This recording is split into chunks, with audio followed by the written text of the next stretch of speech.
Hello everyone, welcome back to Faewood Mead. Thanks for joining me today. Just as kind of a side note or a beginning note, a prelude, you may say. If you're not subscribed and you like this video, please subscribe. That is super helpful for me. I do have an Instagram. I guess that's the only other kind of social media that I have at the moment, and it's Faewood Mead. What do you know? I will post some Mead stuff on there, but I also post like personal stuff, you know, pictures of Poofy and Percy and my garden and, you know, whatever. Yes, I still have flies. I recently set up traps and I caught one. Clearly, here's another little demon. That is why everything is covered today, is because of these demons flying around the room. All right, to the point.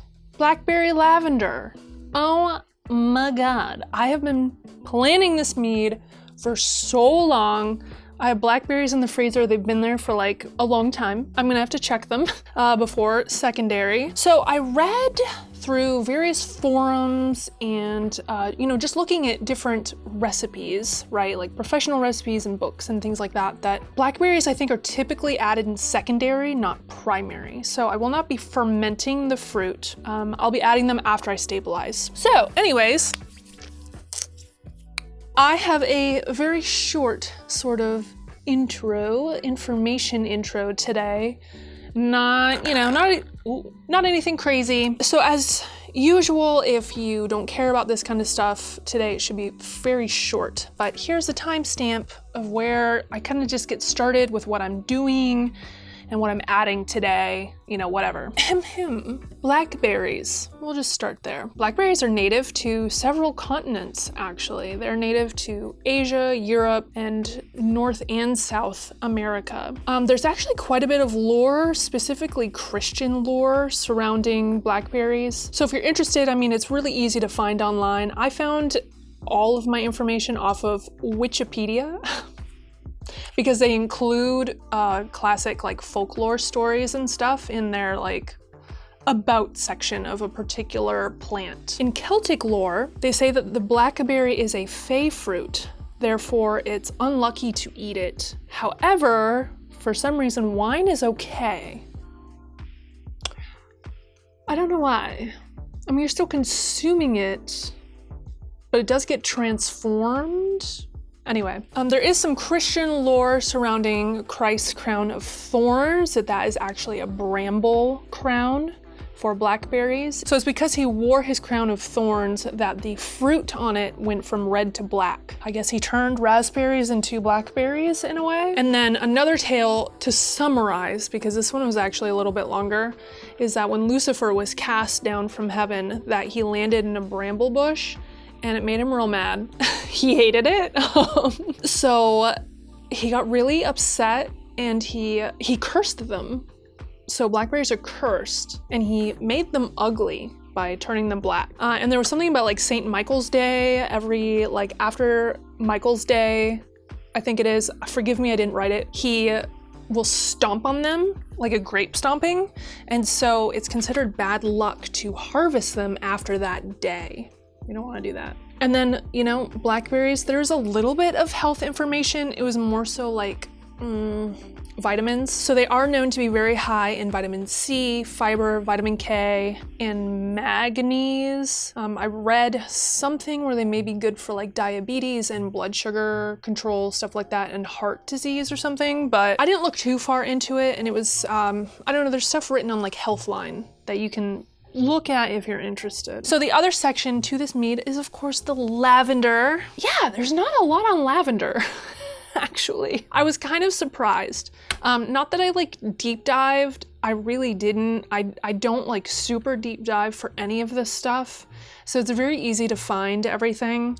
If that is something that you're interested in though, if you know, really like this sort of facts section, I mean, I can do some deep diving, like I ain't opposed to that. It's fun. you know. Anyways, lavender is native to the Mediterranean area, including the northern and eastern part of Africa and some parts of India, which I thought was interesting. Earliest recorded uses for lavender is written by Roman soldiers, just talking about how they would use the lavender flower in their bath water and when they wash their clothes, things like that. I also saw something else about washerwomen in England. Maybe not England, but washerwomen in some parts were called lavenders because they would use lavender flowers when they wash their clothes. And it sort of had a dual meaning. Again, you can find this online, but it had kind of a dual meaning because many washerwomen, in order to make enough money, also had to be prostitutes. Calling a woman a lavender could either mean like you're just this lowly poor washerwoman or you're a prostitute. And that's really all I have. Lavender, I mean, it does symbolize love and fertility, so it's often put onto wedding cakes, things like that. I love lavender and lemon shortbread cookies. Ooh, that would be a good mead, wouldn't it? A lemon lavender shortbread mead. How do I do that? I'll have to think about that. All of this is quite warm. This is hot still. Let me double check the temperature of this so I can get my yeast going. I made it a little toasty, but I did add some cold water. 94? Shit. This is still hot as heck, ain't it? 96. Okay, so I'm using QA23 today. I've been using this yeast a bit more because I'm curious. A lot of people really enjoy this yeast. Oh my God, yeah, this is hot. It's too hot still. It's like almost 98 degrees, which is almost the max that this yeast can be put into. Okay. You can just sit here a little longer. To heat this up, it is recommended to put it in a little thingy between 95 and 98.6 degrees to like, to get it activated. I have some sweet orange peel. I think I have some in an open bag somewhere, but I don't remember. So what I did, okay, probably wondering about that. So I've got QA23. I'm gonna take under a teaspoon. I couldn't find my half teaspoon. I think it got washed. So I'm gonna take about half a teaspoon of this. I did add 3 pounds of orange blossom honey, and I steeped 1 black tea bag. So I do wanna add orange peel. So I will just do that now. This is technically the heat that you want. It's 98 degrees. So I'm gonna put my yeast in, and then I'm gonna shake the heck out of this thing. As you can see, the honey's kind of settled to the bottom, so I need to shake it. Woo! This is finally cool enough that I can just pour this in. I didn't bring a thingy.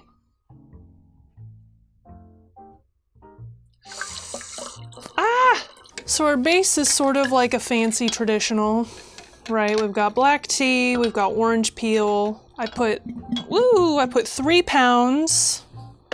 3 pounds? I put 3 pounds of honey in here, so this is 1.124. Oh, I did add off camera, I added Mead Go to my yeast starter as well. I remembered as everything was cooling, that I'd forgotten that. So that is that.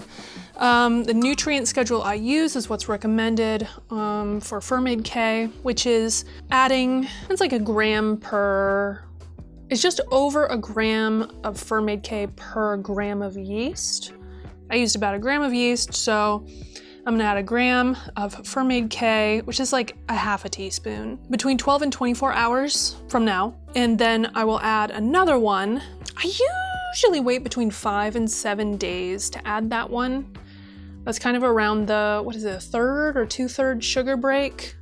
I don't have my Mead K sitting in front of me to tell you right now, but that's kind of what it is. I mean, the instructions are on the container, so. All right, well, I'm gonna go clean up this mess. I'm going to hope that my fly traps continue working, because there's 1 demon left that I can tell. There might be more, I don't know. Wish me luck.